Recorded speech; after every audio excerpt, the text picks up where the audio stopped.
तो hello everyone, जय हिंद दोस्तों। स्वागत है एक बार फिर से आप सभी लोग का हमारे इस न्यू वीडियो में। तो मेरा भाई आप सभी लोगों के लिए, जो भी लोग स्पेशली सीआई सब कांस्टेबल फायरमैन की 1130 पोस्ट की जो वैकेंसी है, अगर आपने भी इसके फॉर्म को भरा था और आपने भी इसका फिजिकल क्वालिफाई कर लिया है, तो मेरे भाई अब बहुत सारी कन्फ्यूजन चल रही है स्पेशली दो चीज़ों के रिगार्डिंग। पहली है एग्ज़ाम डेट, दूसरी है एडमिट कार्ड और तीसरा है सेफ स्कोर। ये तीन चीज़ों के बारे में समस्याएं चल रही हैं। मैंने भी बहुत सारी वीडियोस बनाई हैं स्पेशली आपके exam date and admit card के ऊपर, और बहुत सारे कैंडिडेट्स जो हैं कन्फ्यूजन में हैं, और जाहिर सी बात है कि कन्फ्यूजन में होना भी चाहिए इस वजह से, क्योंकि ये वैकेंसी थोड़ी सी एक तरह से कहें कि डिपार्टमेंटल वैकेंसी है, यानी कि पर्सनल किसी डिपार्टमेंट की वैकेंसी है, तो थोड़ी सी इसमें टाइम लग जाती है। और लड़के जब फिजिकल क्वालिफाई कर लेते हैं तो उसके बाद परेशान हो जाते हैं कि फाइनली जो हमारे रिटन टेस्ट जो है कब होगा, मेरा जो सेफ स्कोर होगा कितना होगा, मेरा सिलेक्शन होगा या नहीं। तो थोड़ी बहुत परेशानी होती है मेरे भाई। लेकिन आज के इस वीडियो के माध्यम से आपके जो ये स्पेशली तीन डाउट्स हैं ना, कि आज के बाद आपको दूसरी वीडियो कोई देखने की ज़रूरत नहीं पड़ेगी और ना मुझे कोई दूसरी वीडियो इसके ऊपर बनाने की ज़रूरत पड़ेगी। क्योंकि मैं देख रहा हूँ कि बहुत सारे भाई परेशान है वीडियोस देने के बावजूद कि एग्ज़ाम डेट ओरिजिनल ऑथेंटिक बताओ कि कब आएगी। जाहिर सी बात है कि परेशानी होगी, क्योंकि आपने फिजिकल क्वालिफाई किया भाई इतने मेहनत से, और कहीं ना कहीं आपके अंदर एक जिज्ञासा होनी भी चाहिए डेट को लेकर के। तो चलिए दोस्तों, बिना देर को वीडियो को शुरू करते हैं और देखते हैं कि आपका एग्जाम डेट और एग्जाम पैटर्न और सेफ स्कोर जो है क्या रहने वाला है। सबसे पहले मेरे भाई, जैसा कि आप सभी को पता है कि सीआई सेफ कांस्टेबल फायरमैन का जो एक्सपेक्टेड जो ट्रेनिंग कैलेंडर जारी किया गया है, ट्रेनिंग कैलेंडर में आपका जो ट्रेनिंग स्टार्ट है ये सितंबर में स्टार्ट है। ठीक है, सितंबर के मंथ में आपकी ट्रेनिंग स्टार्ट है। तो अब ये मैटर आ रहा है कि आपका जो एग्ज़ाम है ये अप्रैल में होगा या मई में होगा, क्योंकि अभी इसके बाद आपका डीवी है, डीएमई है, रिजल्ट आएगा, थोड़ा सा टाइम लगेगा। तो देखो भाई, पहली चीज़ की अप्रैल और मई को लेकर के जो लोग कन्फ्यूजन में है कि पेपर जो होगा मेरा अप्रैल में होगा या मई में होगा, तो ध्यान रखिए कि ना अप्रैल में होगा ना मई में होगा, ये दोनों के बीचों बीच होगा। ध्यान रखिएगा कि आपका जो पेपर होगा ये 20 अप्रैल के बाद किसी भी 2 दिन के अंदर अंदर आपका पेपर जो है, क्योंकि इसका पेपर ज़्यादा दिन नहीं चलता है, 1 से 2 दिन इसका पेपर चलता है। ठीक है, तो 2 दिन के अंदर अंदर आपका जो पेपर है ये ख़त्म हो जाएगा 20 के बाद। अब ऐसा कैसे है, तो देखो भाई, सबसे पहले तो अभी जो ऑफिशियल नोटिफिकेशन है जो है आपकी आई हुई नहीं है। ठीक है, वेबसाइट के ऊपर नोटिफिकेशन ऑफिशियली आई नहीं है।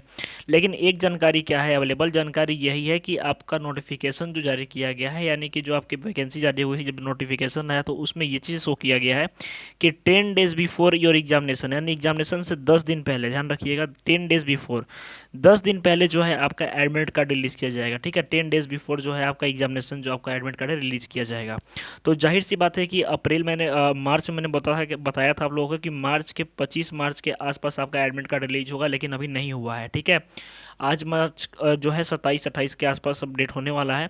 और ध्यान रखिएगा मेरे भाई कि आपका जो एडमिट कार्ड है, श्योर रहिएगा कि आपका एडमिट कार्ड इन्हीं 10 दिनों के अंदर, यानी अप्रैल के फर्स्ट वीक के अंदर अंदर दिखने को मिलेगा। कन्फर्म रहिएगा, 120% ऑथेंटिक मैं जानकारी दे रहा हूँ। ठीक है, ध्यान रखिएगा आप इस बात का। आप लोग परेशान मत होइए, आपका पेपर अप्रैल के मंथ में 100% होना है। 100% आपका पेपर अप्रैल अप्रैल के मंथ में होना है, अप्रैल फर्स्ट वीक हो लास्ट वीक हो, लेकिन अप्रैल के मंथ में आपका पेपर होगा, मैं ये दावे के साथ कह रहा हूँ मेरे भाई। ठीक है, आप लोग अपने प्रिपरेशन को बूस्टअप रखिए और बिल्कुल देरी ना कीजिए अब सिलेक्शन लेने में। ठीक है, इसके बाद इंपॉर्टेंट चीज़ है कि एग्ज़ाम पैटर्न तो आप सभी को पता है कि एग्ज़ाम आपके 100 मार्क्स का होने वाला है, 120 मिनट इसका ड्यूरेशन रहेगा, 100 क्वेश्चन रहेगा। और इस सिलसिले में कि इंपॉर्टेंट इन्फॉर्मेशन है आप सभी लोग के लिए कि मैं रेगुलर जो क्वेश्चंस की, इंपॉर्टेंट क्वेश्चंस की जो क्लास है, जीके जीएस वगैरह सारे सब्जेक्ट्स की मैं लेकर के आ रहा हूँ। आप लोगों को तैयार रहना है, रेडी रहना है, रोज़ क्लास अटेंड करनी है और आपको अपना सिलेक्शन लेना है। ठीक है, इसके साथ में आप सभी को पता है कि सेक्शन इसके 25-25 के रहेंगे। इसके अलावा मेरे भाई जो भी लोग तैयारी कर रहे हैं ना, जो जो भी लोग फॉर्म को फिलअप किए हैं, रिटर्न की तैयारी कर रहे हो, भाई आपके पास अब ज़्यादा समय बचा नहीं है। ठीक है, आपने जहाँ से पढ़ना था पढ़ लिया, अब रिवीजन का टाइम है। और जिनको पढ़ना भी है उनके लिए भी, स्पेशली सारे सब्जेक्ट्स की, जीके जीएस की, इंग्लिश की, हिंदी की, रीजनिंग की और मैथमेटिक्स की, यानी ऑलमोस्ट सारे सब्जेक्ट्स की जो दोस्तों जो कंबाइंड पीडीएफ है, यानी साथ में जिसमें आपके फुल सिलेबस और प्रीवियस ईयर क्वेश्चन पेपर, ये केवल 55 रुपीज़ के अंतर्गत अवेलेबल है। यकीन मानो कि जो जीके जीएस की पीडीएफ है ना मेरे पास, उस पीडीएफ से एक क्वेश्चन बाहर आ जाए तो आप बताना, क्योंकि क्वेश्चंस एकदम चुनिंदा और सारे टॉपिक वाइज किए गए हैं। आप लूसेंट का या फिर कोई भी बुक पढ़ोगे तो थोड़ी सी समझ आपको देनी पड़ेगी, लेकिन इस पीडीएफ में केवल इंपॉर्टेंट पॉइंट्स और इंपॉर्टेंट क्वेश्चंस है। ठीक है, इस पीडीएफ को लेने के लिए सिंपली आपको इस नंबर के ऊपर 73 710 61 306 ये जो नंबर है इसके ऊपर आपको व्हाट्सअप करना है और हाई CIA SF लिखना है। ठीक है, हाई CIA SF लिखना है और आप पीडीएफ परचेज कर लोगे। इंपॉर्टेंट बात यह है कि अब इसके सेफ स्कोर के बारे में बात कर लेते हैं। तो मेरे भाई जाहिर सी बात है कि आपका जो कट ऑफ जाएगा वो हाई जाएगा। आपका जो देखो, आपका जब रिजल्ट डिक्लेयर होगा तो रिजल्ट जब आएगा तो रिजल्ट में दो कैटेगरीज रहेंगी, EWS जनरल और ओबीसी, ठीक है। ये जो कैंडिडेट्स हैं, अगर आपका 35% से ऊपर यानी 35 नंबर से ऊपर है तो आपके रिजल्ट में लिखा रहेगा कि क्वालिफाइड, ठीक है। और जो कैंडिडेट्स जैसे कि एसएससी और एसटी वाले हैं, इनका अगर 33% से एबव है नंबर रहेगा तो इनका क्वालिफाइड लिखा होगा। लेकिन ये आपका ऑथेंटिक मीन्स कि एक सेम टाइम पे रिजल्ट आएगा, लेकिन उसके 2 दिनों के बाद क्या होगा कि जिनका स्कोर हाई रहेगा उनको फिर कहा जाएगा कि शॉर्ट लिस्टेड, और जिनका स्कोर कम रहेगा उनको शॉर्ट लिस्ट नहीं किया जाएगा, मेरे भाई ध्यान रखिएगा। तो एक्सपेक्टेड कट ऑफ अगर मैं बात करूं, ध्यान रखिएगा कि आपका 64 से लेकर 72 मार्क्स है यहाँ पे। ये एक ऑन एंड एवरेज सबसे लोएस्ट स्टेट की मैं कट ऑफ बता रहा हूँ। कट ऑफ आपकी हाई जाएगी क्योंकि इस पेपर में आपकी निगेटिव मार्किंग नहीं है, ध्यान रखिएगा, इसमें निगेटिव मार्किंग नहीं है इस पेपर में, ठीक है।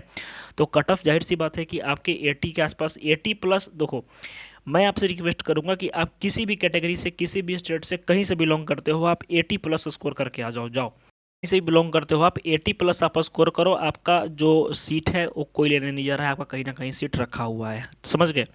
तो फटाफट जाओ, तैयारी करो, और फटाफट जो मैंने पीडीएफ बताई है इसको परचेज करो। यकीन मानो कि आप अपने पेपर में इस पीडीएफ के माध्यम से भी आराम से 70 से 80 नंबर स्कोर कर लोगे, अगर अच्छे से आप कवर करते हो तो।